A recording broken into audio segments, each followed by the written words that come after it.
आज हम NCERT class 7 में इतिहास का थर्ड चैप्टर देखते हैं, दिल्ली के सुल्तान। बच्चों इस चैप्टर में हम जो है दिल्ली सल्तनत के बारे में देखते हैं कि किस समय में जो है वो कौन कौन से दिल्ली के सुल्तान रहे हैं या फिर किसने जो है दिल्ली सल्तनत पर शासन किया है। ये सारी चीज़ें जो है आज हम इस चैप्टर में देखते हैं। बच्चों ये चैप्टर देखने से पहले हम ये देखते हैं कि आपने पिछले अध्याय में देखा था, पिछले अध्याय में जो है आपने विभिन्न प्रकार के अलग अलग साम्राज्य देखे थे, अलग अलग रियासतें देखी थी। तो उस चैप्टर में आपने देखा कि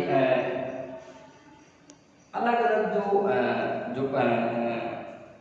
राज्य होते थे, चाहे वो कन्नौज हो या फिर बंगाल के अलग रियासतें हों या फिर दक्षिण भारत में हों, वहाँ पर जो है वो पूरे भारत में जो है अलग अलग क्षेत्र जो है वो प्रमुख होते थे और सभी रियासतों की अपनी एक अलग अलग राजधानियाँ होती थी।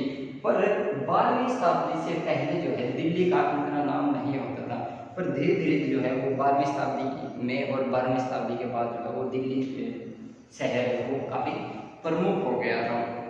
वही हम इस लेसन में देखते हैं कि किन कारणों से जो है वो दिल्ली शहर जो है इतना प्रमुख हुआ और बाद में आकर जो है वो दिल्ली देश की राजधानी बना। समझ पा रहे हैं? तो उससे पहले हम देखते हैं कि उस 11वीं शताब्दी में जो है वो 12वीं शताब्दी से पहले दिल्ली 4 भागों में डिवाइड था, जिसमें कि सीरी, शाहपना, दिल्ली अफगान और तुगलकाबाद, इस प्रकार से जो है वो 4 भागों में डिवाइड है। तो यहाँ पर जो सीरी है, यहाँ पर सीरी में जो है वो अलाउद्दीन खिलजी का शासन था, अलाउद्दीन खिलजी के अधीन था ये। और जो दिल्ली एक अफगान है, वहाँ पर जो है वो मोहम्मद तुगलक का शासन था।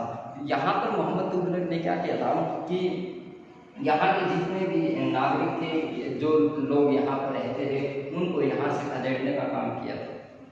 समझ पा रहे हैं?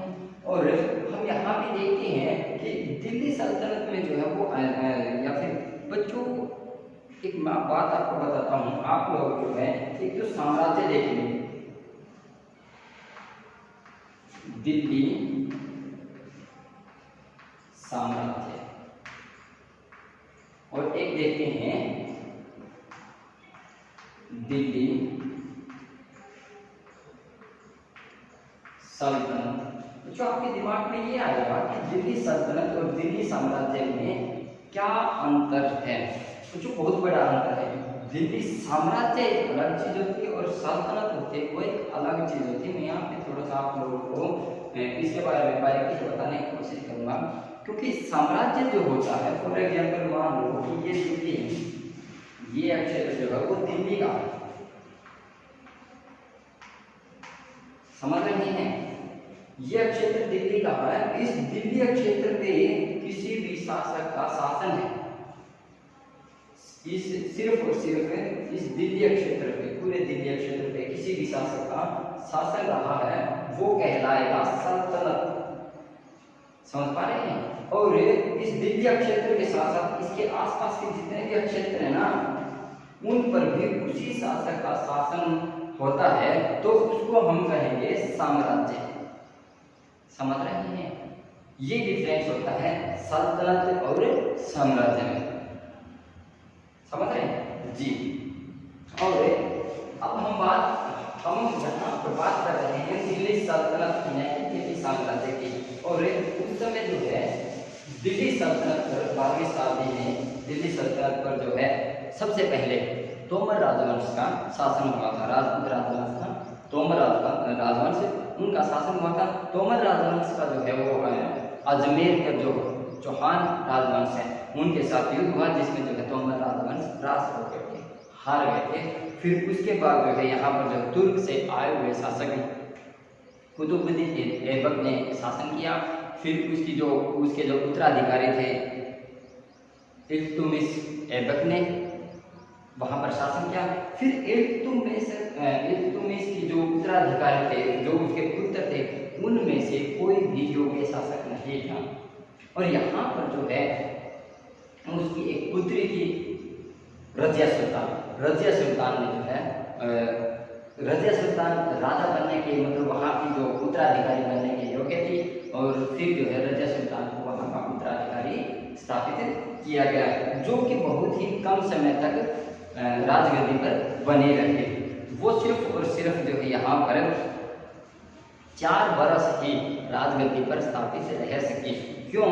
क्योंकि उस समय का जो प्रशासन था, उस समय के प्रशासन में एक विचारधारा थी कि किसी भी प्रशासन को, किसी भी सत्ता को जो है, शासन को वो महिलाएं नहीं चला सकती, पुरुष का ही काम शासन चलाना होता है। और उस समय दरबार में जितने भी विद्वान हुआ करते थे और उन विद्वानों का भी यही मानना होता था कि सरकार जो है राजगद्दी पर सिर्फ पुरुष ही बैठ सकते हैं, या फिर उत्तराधिकारी, राजा का उत्तराधिकारी जो वो पुरुष ही रहेगा। इन कारणों के चलते जो है रजिया सुल्तान को 4 वर्ष बाद जो है राजगद्दी से उतार दिया गया था और फिर उसके बाद जो उसके उत्तराधिकारी गयासुद्दीन बलबन राजगद्दी पर स्थापित हुए थे। तो बच्चों इस प्रकार से जो है उस समय का इतिहास रहा था और उस समय का जो इतिहास था वो पर्शियन में लिखा हुआ था बच्चों।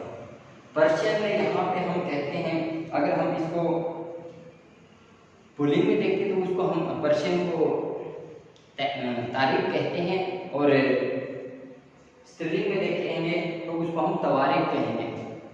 समझ रहे हैं? सिंगुलर और प्लूरल में जो है हम इसको तारीख और तवारीख नाम से अलग अलग नामों से जानते हैं। समझ रहे बच्चों जी? तो वहां पर जो है जैसे हमने यहाँ पे रजिया सुल्तान को देखा था कि 1236 से 1240 ईस्वी में 1240 ईस्वी में इल्तुतमिश की उत्तराधिकारी रही थी रजिया सुल्तान। और उस समय की जो विचारधाराएं थी कि महिलाएं जो है वो राजगद्दी पर नहीं बैठ सकती या सरकार सत्ता नहीं चला सकती, तो उसी के समकालीन दक्षिणी भारत में आंध्र प्रदेश में जो है वो रुद्रमादेवी शासन पर सत्ता पर रही थी। तो रुद्रमादेवी के बारे में एक रोचक तथ्य ये है बच्चों, जो रुद्रमादेवी थी वो अपने पिता की इकलौती पुत्री थी और इकलौती संतान थी, उसका कोई पुत्र नहीं था।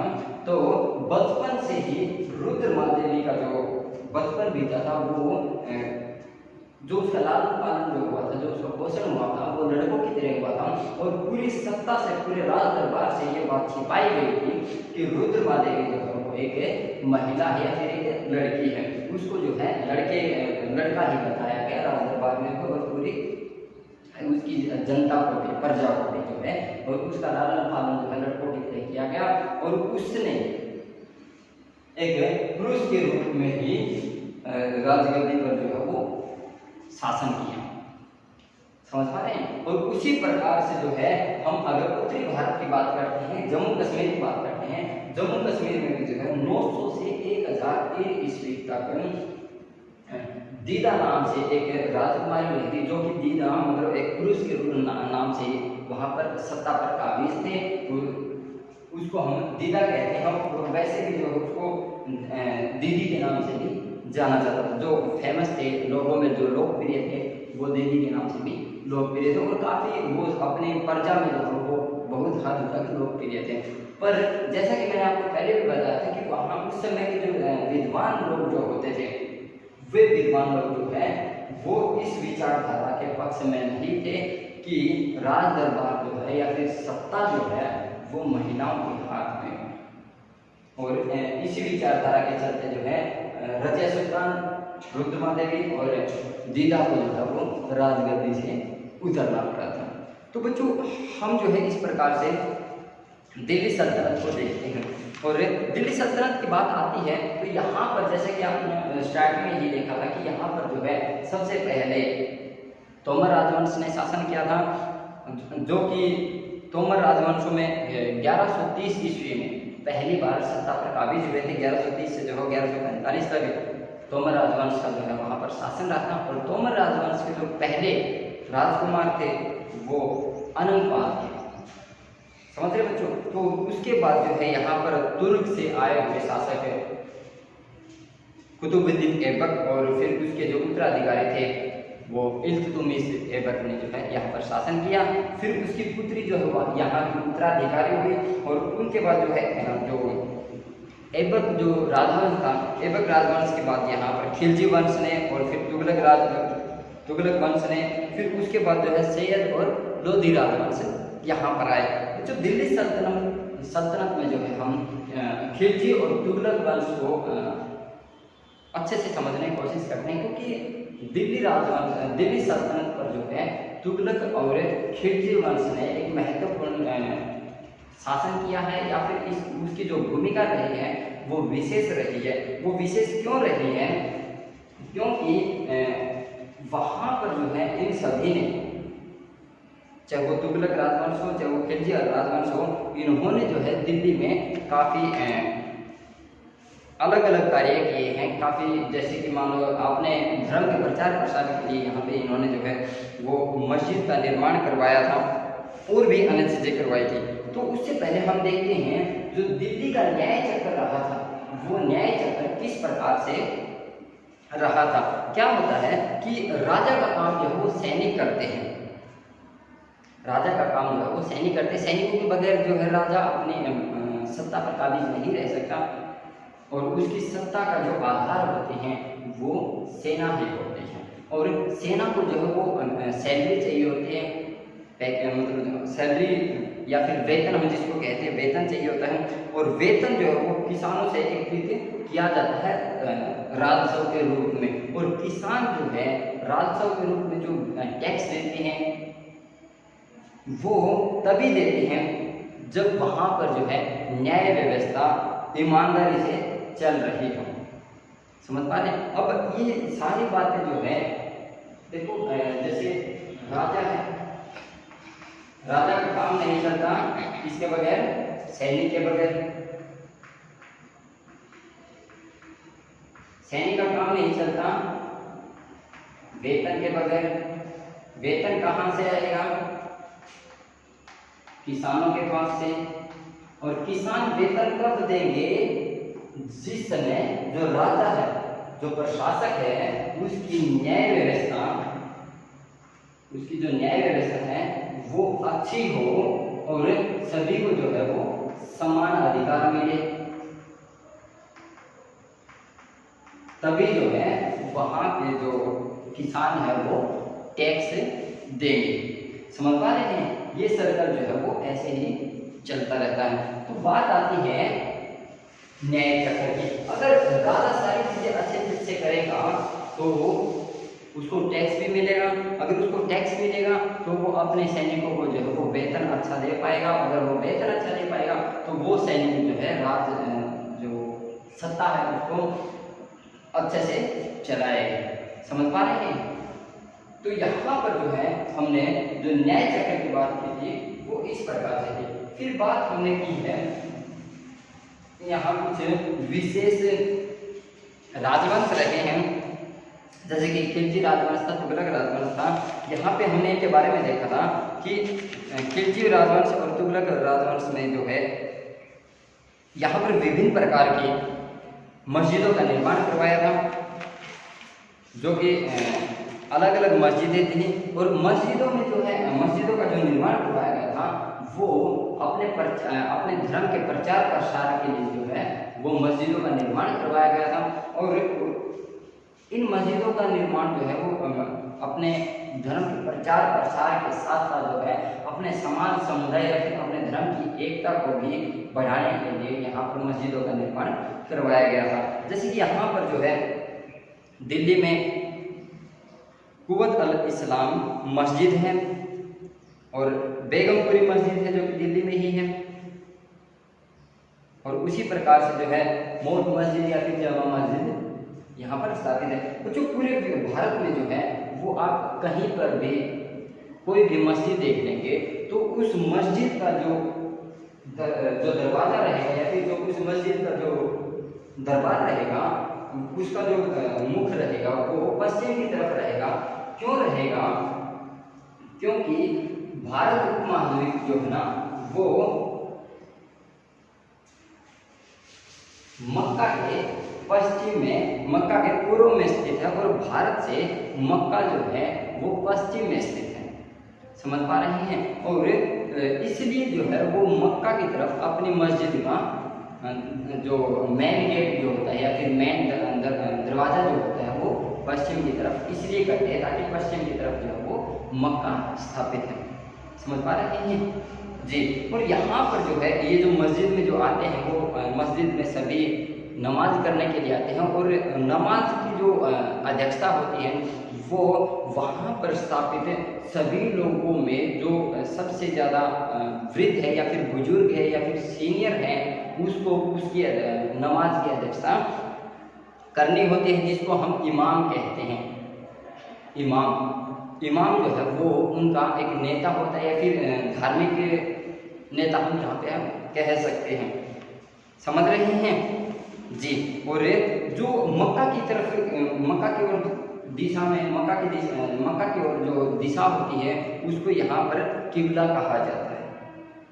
जी बच्चों, तो इस प्रकार से हमने देखा कि यहाँ पर जो है मस्जिद का कितना महत्वपूर्ण भूमिका रही थी।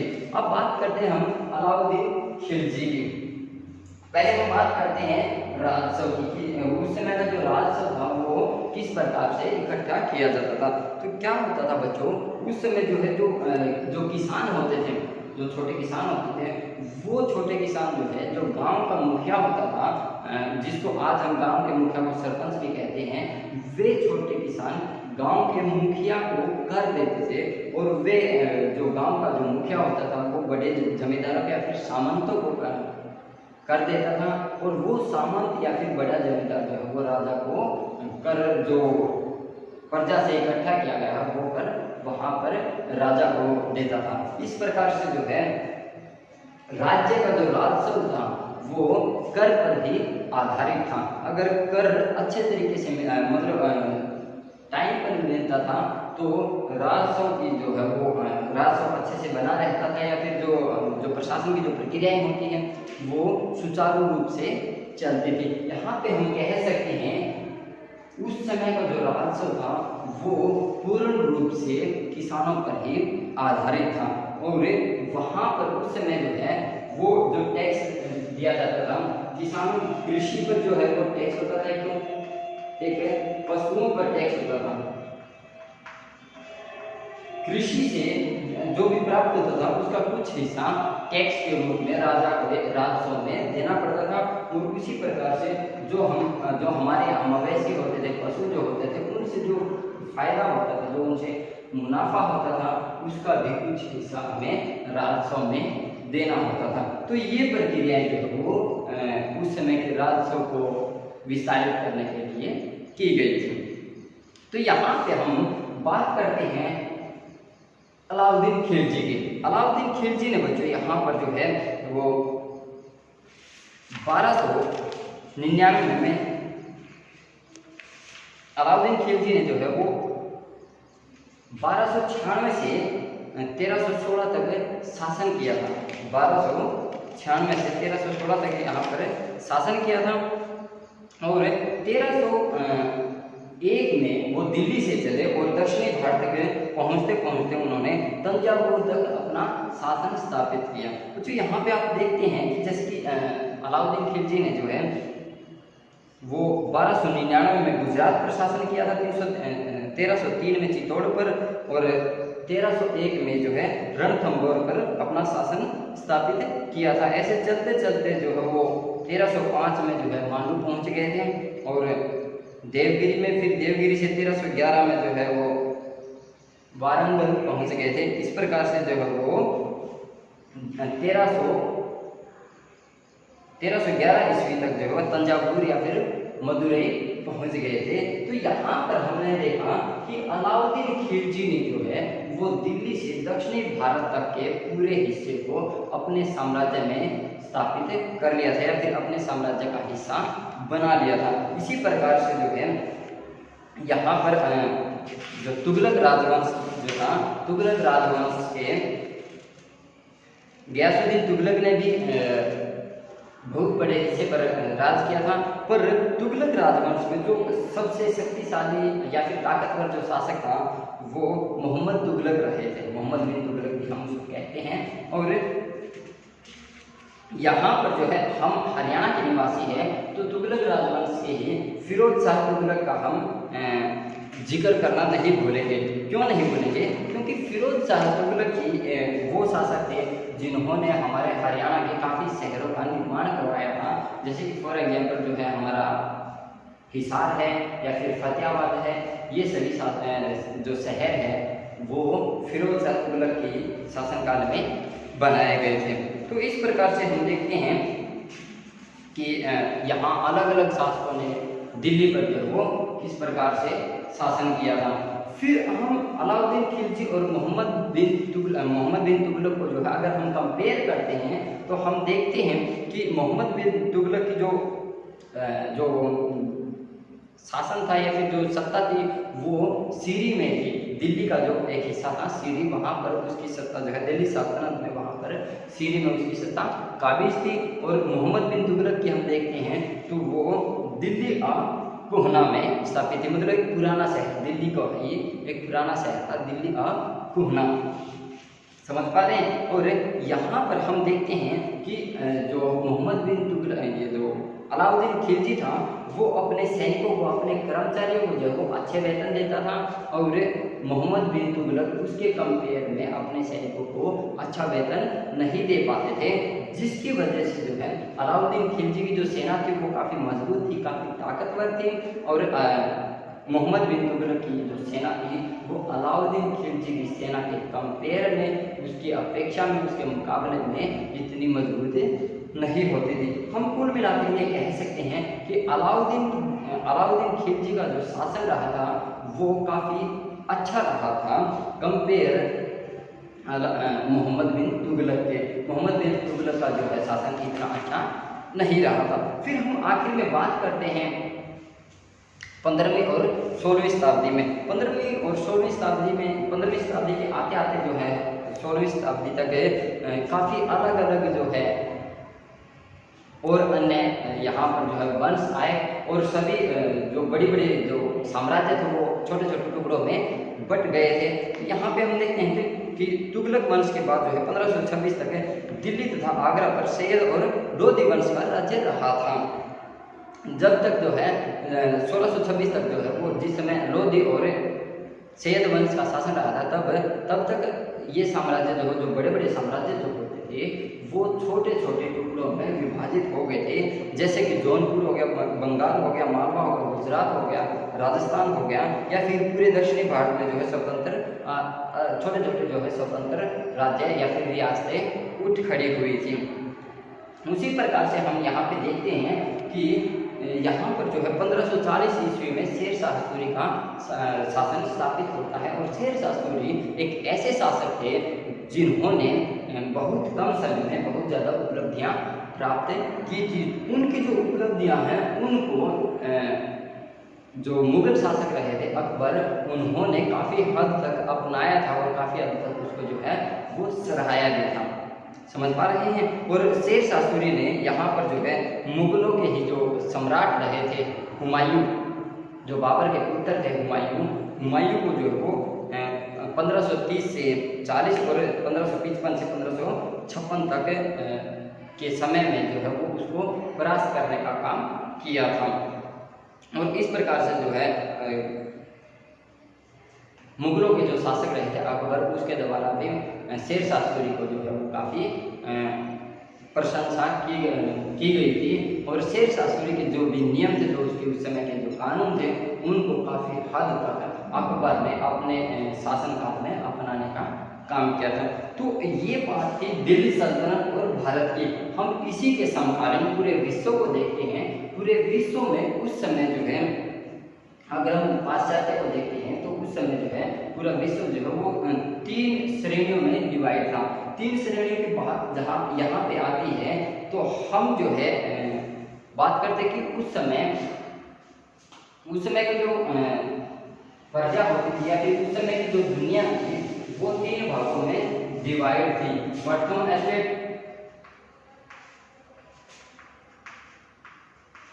द्वितीय एस्टेट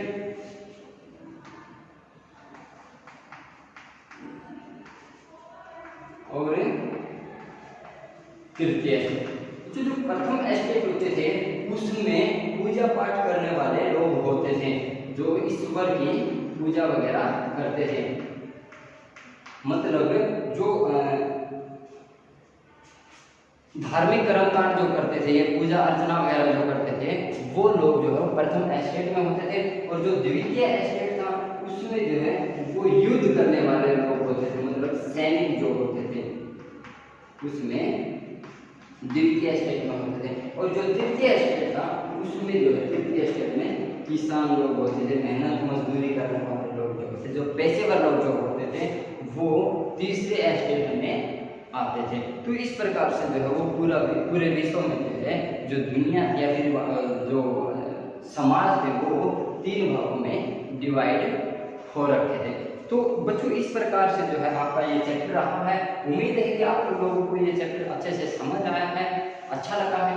तो आप हमारे YouTube चैनल SGS मिराकल को सब्सक्राइब करें, इस वीडियो को जो है वो ज़्यादा से ज़्यादा लाइक करें, शेयर करें। आप लोगों का जो भी डाउट है उसको कमेंट बॉक्स